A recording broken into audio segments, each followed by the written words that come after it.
안녕하세요. 뉴스반장입니다.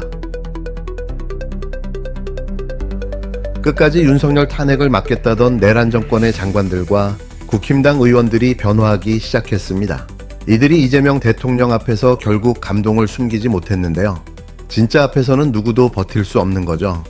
윤석열 정권 핵심 인사들이 내란을 두둔하며 헌정 질서를 흔들었는데요. 이재명 대통령의 국정 운영을 보면서 태도가 달라졌습니다. 이재명 대통령의 진정성이 그들을 제며등합니다. 이재명 대통령은 취임 직후 AI 데이터 센터 같은 미래 전략 사업을 거침없이 밀어붙이고 있는데요. 준비 없이 퍼붓던 과거 정권과는 차원이 완전히 다릅니다. 전 장관들이 현장을 찾아 박수를 친 이유도 여기에 있는데요. 국힘당도 변하고 있습니다. 정책마다 발목을 잡던 강경파 의원들마저 최근 회의장에서 대통령 설명을 듣고 고개를 끄덕였는데요. 진실은 숨길 수 없는 거죠. 이재명 리더십에는 헌신과 통합이 있습니다. 국민 삶을 최우선에 두고 있는데요. 극심하던 이념 대립도 서서히 녹고 있습니다. 윤석열은 권력에 취해 내란을 시도한 인물인데요. 이재명 대통령은 국민 곁에서 미래를 설계하는 지도자입니다. 가짜 권력은 무너지고 진짜 리더십이 다시 대한민국의 중심에 서게 된 거죠. AI 육성책은 국가 체질을 바꾸는 구상인데요. 잘려나갔던 R&D 예산을 되살리고 다시 한번 세계화의 초격차를 노립니다. 국힘당 강경파 의원도 통합 메시지를 언급했습니다. 낡은 대립 구도가 빠르게 균열 중인 거죠. 유상임 과학기술정보통신부 장관도 최형두 국힘당 과방위 위원도 제며들었는데요. 민심이 기울자 정치인들도 솔직해졌습니다. 통합은 말이 아니라 실천인데요. AI 클러스터 예타 통과와 지역 균형 예산 증액이 증명하고 있습니다. 윤석열 내란 정권의 장관과 정치인들이 무릎 꿇은 이유는 세 가지인데요. 흔들리지 않는 헌신과 행동하는 통합, 그리고 국민이 체감한 성과입니다. 이 세 가지 앞에서 더 버틸 명분이 없는 거죠. 진짜는 반드시 드러납니다. 가짜는 무너져 없어지는데요. 이재명 대통령의 리더십 앞에 구태 정치가 무릎을 꿇었습니다. 통합과 미래 비전을 노래하는 시대가 열렸는데요. 낡은 정치는 역사책으로 사라질 준비를 해야 합니다. 저는 처음에는 스케줄이 없는데 어쨌든 귀한 말씀들을 아주 참 잘 들었습니다. 오늘 특히 대통령께서 굉장히 피곤하신데도 불구하고 또 여러분들 아주 귀한 얘기 저는 그 듣는 것만으로도 굉장히 큰 도움이 되고요. 무엇보다 제 머릿속에는 이제 인프라를 이제 국가가 앞장서서 마중물이 되는 역할을 지금 해나가는 본격적인 일이 시작됐으니 이 일을 수행하는 것은 사람이니까 어떻게 이제 우리의 고급 인력 유출을 막고 또 어떻게 고급 인력을 유입시키고 이런 문제 또 고급의 데이터를 만들어야 이제 데이터 센터 이제 세컨드 페이즈가 될 텐데 과연 어떻게 그런 고급의 인력이 데이터를 만드는 작업에 참여할 수 있느냐 사실 그거 굉장히 고민했고요. 전 방안이 있다고 생각을 합니다. 우리 대통령께서 그런 거에 대해서 좀 보고를 해달라고 말씀하셔서 제가 정리해서 정리된 다음에 또 한 번 말씀드릴 기회가 있을 것 같습니다. 대단히 감사합니다. 네, 이후 행사 관계로 대통령님 마무리 말씀을 들어야 될 것 같은데 의원님들 괜찮으시겠습니까? 그래도 한 말씀씩 하세요. 네, 우리 정치인들 말을 못하면 죽어요. 네, 최민희 위원장님부터 짧게 부탁드리겠습니다. 네, 잘 들었습니다. 예, 감사합니다. 오늘 정말 뜻깊은 행사입니다. 저는 오늘 이 AI 시대에 우리 울산에 이렇게 AI 데이터 센터를 만들어진 것은 마치 제조업에 우리 AI 시대 히토류를 우리가 확보하기 시작했다. 이런 의미로 부여하고 싶습니다. 지금 우리 하정우 수석 발탁하시면서 우리 사브린 AI 나라를 마치 만들고 하고 우리 최태원 회장은 강조하셨지만 제조에서 뒤지면은 우리나라는 영원히 다시 일어설 수가 없습니다. 근데 울산도 그렇고 우리 동남권의 창원 제조국가이기 때문에 우리가 AI로서 소브린 AI와 함께 대한민국을 진짜 AI 경쟁국가로 만들 수가 있습니다. 오늘 그 첫 지방 행보로 울산과 이 제조 AI를 택해 주신 것은 정말 큰 역사적 의미가 있다고 생각합니다. 지금 중국 같은 경우에 저장성이 바로 울산 창원 같은 곳입니다. 여기에서는 매번 예컨대 지리자동차 한 곳에는 공장에 800대 로봇과 고해상도 카메라가 라이다, 온도, 진동, 모터 센서를 매일 30테라바이트의 제조 데이터를 하고 있습니다. 지금 많은 CEO들이 말씀하셨지만 데이터가 없이는 AI가 없습니다.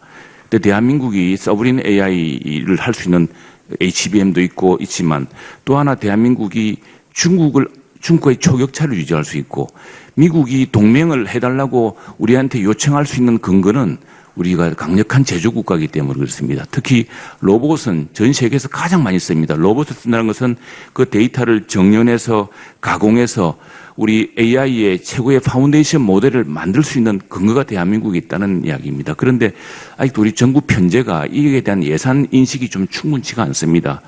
저희가 여야 노력을 많이 하는데 정부를 설득하기 좀 어려운 대목도 있고 정부는 정부대로 예산의 틀 내에서 하다 보니까 이 제조이라면 이게 산업부가 아니냐, 이거 중소기업부 아니냐 그러는데 사실은 제조 데이터는 기초 데이터 문제이기 때문에 파운데이션 모델을 만들기 위해서는 이건 과학기술 쪽 AI 예산입니다. 그래서 이 예산을 확보하기 위해서 저희 최민희 위원장과 저희도 많이 노력하고 있습니다. 함께 상의드려서 우리 하정우 수석 또 우리 김용복 정치실장과 함께 상의해서 대통령께 보고드리도록 하겠습니다. 오늘 행사가 대한민국 정말 AI 3대 강국으로 이끄는 귀중한 출발점이 될 것이라고 확신합니다. 이재명 정부가 출범한 지 불과 몇 주 만에 국힘당이 또다시 구태정치의 전형을 보여주고 있는데요. 김민석 국무총리 후보자를 둘러싼 이들의 행태를 보면 이게 과연 국민을 위한 정치인지 묻지 않을 수 없습니다. 지난 3년 동안 나라를 망친 것으로 부족합니까? 국민의힘은 국정 발목 잡기를 멈추십시오. 인사 검증을 빙자한 국민의힘의 모욕 주기가 인격 살인 수준에 이르렀습니다.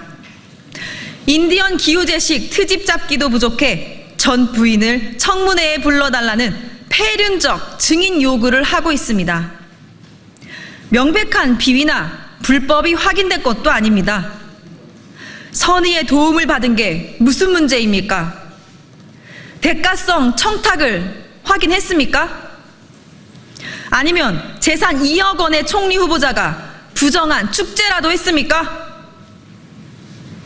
주가 조작, 명품 수수 등 각종 비리 의혹에도 김건희에 대해서는 온갖 억지 논리를 대며 육탄 방어를 했던 국민의힘이 재산 2억 원의 총리 후보자를 공격하고 있으니 끔찍합니다.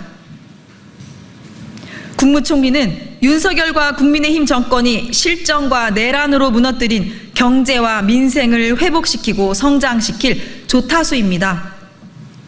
그런데 본인들이 무너뜨린 대한민국을 정상화하는데 협조하지는 못할 망정 인사 검증을 빙자해 새 정부의 구성을 발목 잡겠다니 양심도 없습니까? 심지어 의원총회를 열어 실체도 없는 말폭탄을 쏟아내며 새 정부의 오물을 끼얹으려는 의도를 국민께서 모르실 것 같습니까?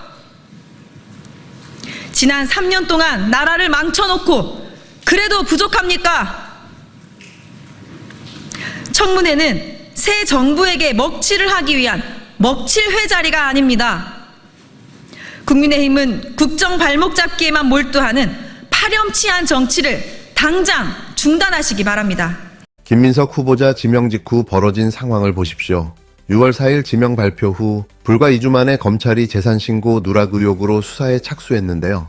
이종배 국힘당 서울시의원이 고발장을 넣자마자 서울중앙지검 형사 1부에 사건이 배당됐습니다. 이 패턴 어디서 많이 본 것 같지 않습니까? 바로 조국 전 법무부 장관 때와 똑같은 수법인데요. 인사발표, 즉각고발, 전광석화 수사 착수, 언론 플레이, 정치적 매장이라는 공식을 그대로 재탕하고 있는 겁니다. 더욱 가관인 건 검찰의 태도인데요. 수사 관련 내용이 언론에 줄줄 흘러나오는 모습을 보면 이게 수사기관인지 정치기관인지 구분이 안 됩니다. 국힘당은 이런 정보를 받아 즉각 긴급 의원총회를 열고 피켓을 들고 나왔는데요. 검찰이 흘리고 야당이 받아서 정치공세로 활용하는 이 뻔한 수법을 언제까지 봐야 하는 걸까요?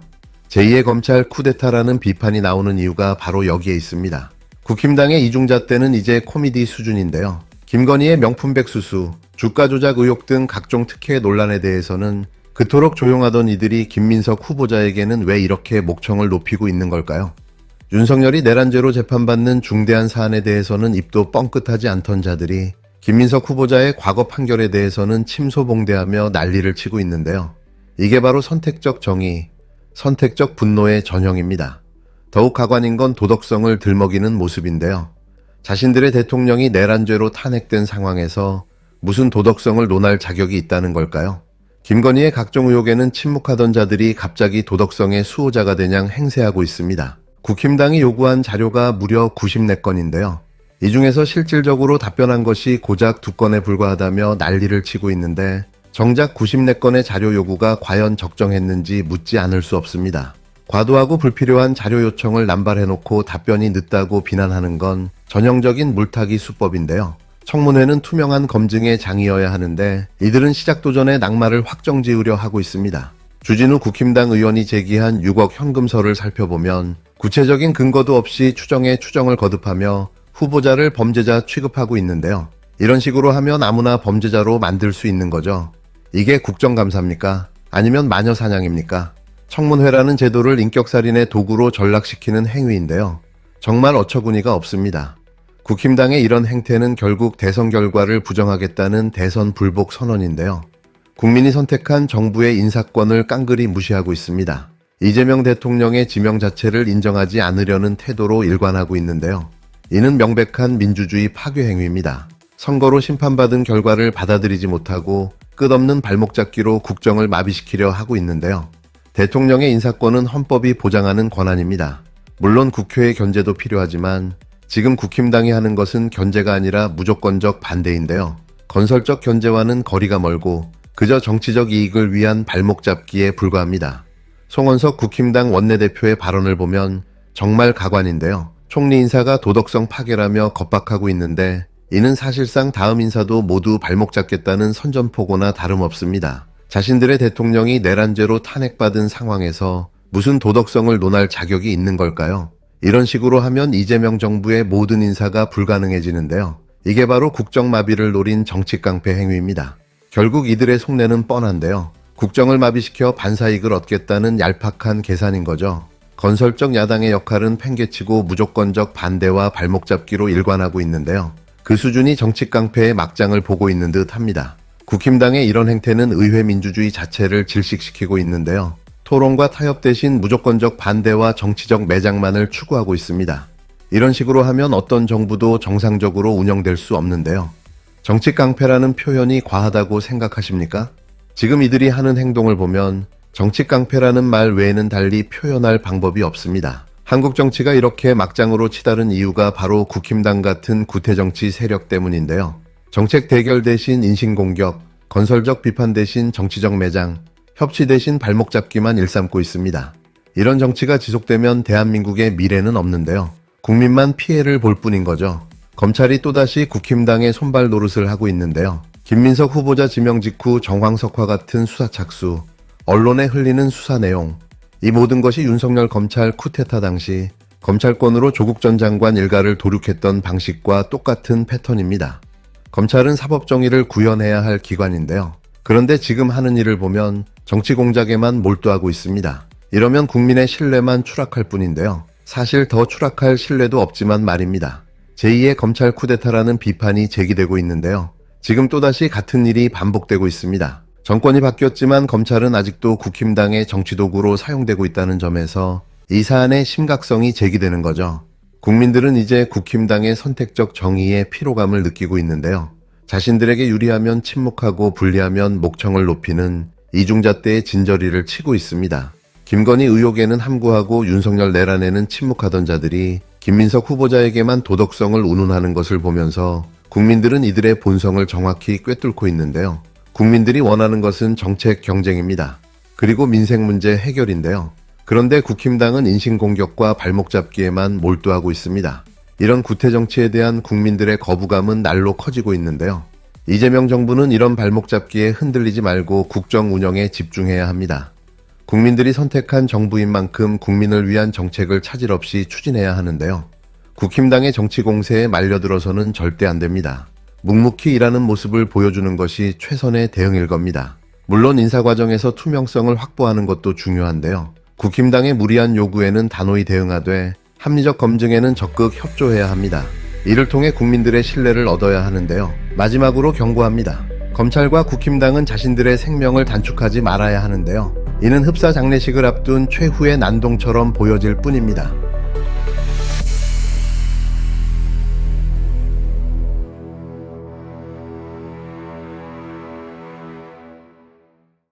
안녕하세요. 오늘 여러분이 보내주신 자료들 상당히 흥미로운데요. 이걸 바탕으로 좀 깊게 파고 들어가 보죠. 네, 안녕하세요. 보니까 이재명 행정부 출범 초기의 상황, 특히 그 인공지능 AI 전략 추진하고요. 또 동시에 김민석 국무총리 후보자 지명, 이걸 둘러싼 어떤 정치적인 역학관계, 여기에 초점이 맞춰져 있네요. 맞습니다. 자료들을 보면 이 대통령 리더십이나 AI 정책에 대해선 좀 긍정적으로 보는 시각도 있고, 반면에 국민의힘의 총리 후보자 검증, 여기에 대해선 아주 강하게 비판하는 주장도 담겨 있어요. AI 회의 발언 같은 것도 있고요. 네, 정말 다채롭습니다.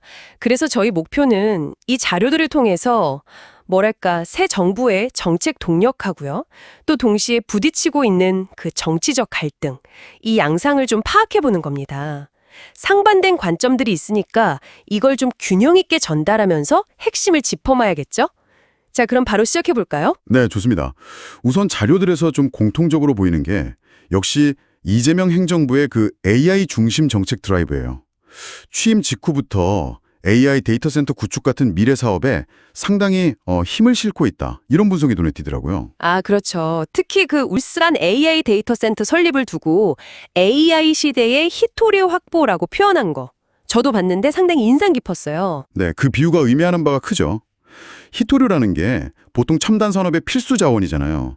그러니까 제조 데이터, 특히 로봇 활용 데이터가 앞으로 AI 시대에 그만큼 핵심적인 자원이 될 거다. 이런 점을 강조하는 걸로 보여요. 그 비유 정말 강렬하네요. 단순 기술 개발 이걸 넘어서 국가의 미래 경쟁력을 좌우할 핵심 자원을 우리가 먼저 확보하겠다. 뭐 이런 의지 같아요. 맞습니다. 자료들을 쭉 보면 과거 정부하고는 다르게 좀 체계적으로 준비를 해서 AI 육성으로 국가 체질 자체를 바꾸고 글로벌 경쟁에서 이른바 초격차를 만들겠다. 이런 목표가 좀 읽히는 것 같습니다. 네, 그런 맥락에서 잘려나갔던 R&D 예산을 복원하려는 움직임도 보이는 거고요. 이것도 결국 기술 중심 성장 전략의 일환으로 봐야겠죠. 관련 회의 내용에서도 보니까 고급 인력 확보, 데이터 확보, 이런 현실적인 고민들도 많이 드러나더군요. 그리고 또 하나 흥미로운 점은요. 이런 정책 추진 과정에서 정치권 분위기가 좀 변할 수도 있다. 이런 가능성도 언급이 돼요. 아, 그 부분 저도 봤어요. 일부 전 정부 인사나 아니면 국민의힘 의원들까지도 이 대통령의 AI 관련 행보에는 좀 긍정적인 반응을 보인다. 태도가 달라지고 있다. 이런 주장이 있더라고요. 네, 그렇죠. 예를 들면 뭐 전직 장관들이 현장 가서 박수를 쳤다거나 아니면 좀 강경파로 분류되던 의원들이 대통령 설명을 듣고는 좀 수긍하는 듯한 모습을 보였다. 뭐 이런 내용들이 있어요. 유상임 전 과기부 장관, 최영두 국민의힘 과방위 간사, 이런 구체적인 이름까지 거론되면서 어쩌면 이게 이념을 넘어서는 행동하는 통합의 시작 아니냐, 뭐 이런 기대 섞인 분석도 나오고요. 네, AI 클러스터 예타 통과라든지 지역 예산 증액 같은 구체적인 성과들이 이런 변화를 좀 뒷받침한다는 시각도 있고요. 하지만 말씀하신 대로 이 통합의 분위기라는 게 과연 얼마나 단단할지 그건 좀 더 지켜봐야 할 것 같아요. 왜냐하면 맞습니다. 바로 그 지점에서 자료들은 또 다른 아주 극심한 갈등 상황을 상당히 비중 있게 다루고 있거든요. 바로 김민석 총리 후보자 문제죠. 네, 맞아요. 총리 지명자를 두고 싼 논란입니다. 자료를 보면 국민의힘이 김 후보자 검증 과정에서 거의 뭐 인격 살인 수준이다. 이런 표현까지 쓰면서 아주 날카롭게 비판하고 있어요. 전 부인을 증인으로 부르려고 했다거나 재산 문제, 특히 그 6억 원 현금 보유설 같은 걸 집중적으로 제기하는 상황, 이런 걸 예로 들고 있죠. 그렇죠.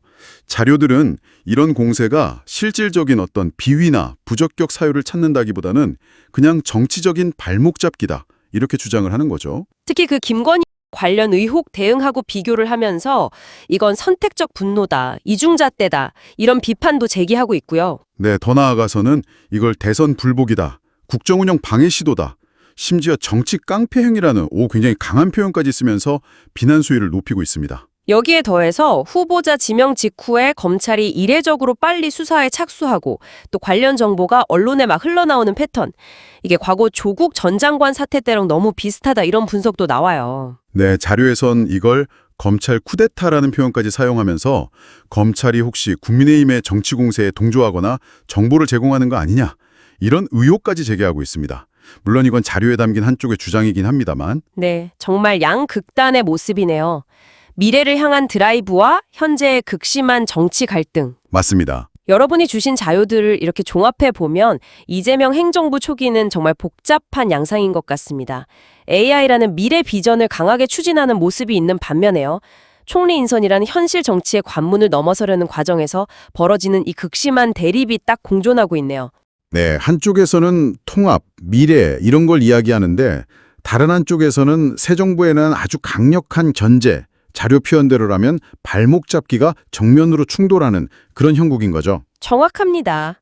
오늘 살펴본 자료들은 바로 그 점, 그러니까 미래를 향한 기대와 현재의 정치적 갈등이 아주 첨예하게 맞부딪히는 한국 정치의 단면을 보여주고 있는 것 같습니다. 네, 새로운 정책에 대한 희망 같은 것도 있지만 또 과거부터 이어져 온 그 정치적 대립 구도가 동시에 막 분출되고 있는 거죠. 자, 그렇다면 마지막으로 여러분께 이런 질문을 한번 던져보고 싶습니다. 오늘 본 자료들이 보여주는 것처럼 새로운 정책 방향에 대한 기대와 이렇게 날선 정치적 갈등이 공존하는 상황에서요. 앞으로 한국 정치는 어떤 모습으로 전개될 가능성이 높을까요?